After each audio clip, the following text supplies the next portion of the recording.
Le Forum des Halles transformé en chantier monumental, du moins en surface. Derrière ces palissades, les opérations de démolition sont rondement menées depuis 6 mois. Emblématique de l'architecture des années 70, ce centre névralgique de Paris a très mal vieilli.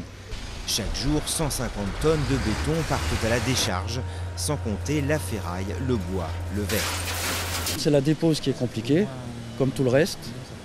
Donc tout est fait pièce par pièce, au chalumeau. Tout ce qui est béton, c'est partie par partie, vu l'environnement et pour respecter tout ce qui est nuisance sonore, et poussière et le forum qui est en dessous. Le sol, qui est aussi le toit du centre commercial, n'est pas très épais. Or, les magasins souterrains restent ouverts pendant cette phase de démolition, tout comme la gare de Châtelet-Les Halles, l'une des plus fréquentées d'Europe, avec ses 800 000 usagers quotidiens. Autre défi à relever, l'hostilité des riverains qui dénoncent le coût mais aussi les nuisances d'un tel chantier. Ils ont multiplié les recours en justice, en vain, et là, visiblement, ils ont aussi baissé les bras. On n'a pas entendu une seule personne passer la tête par la fenêtre et nous engueuler, quoi. Ça s'est super bien passé avec le commissariat qui est juste en face. Non, jusqu'à présent, non, on n'a pas eu de réels soucis avec le voisinage.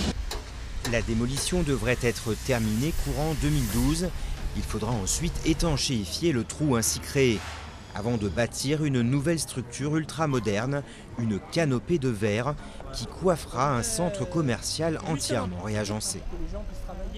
Sur le jardin qui va être aménagé ici, sera lui prévu une grande prairie centrale et 2 grandes lisières boisées, et qui forment une vraie canopée végétale.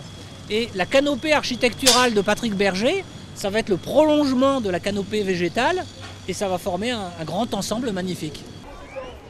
À terme, le flux des passagers de la gare débouchera sur le jardin. Fin des travaux prévus à l'horizon 2017. Facture totale, plus de 800 millions d'euros.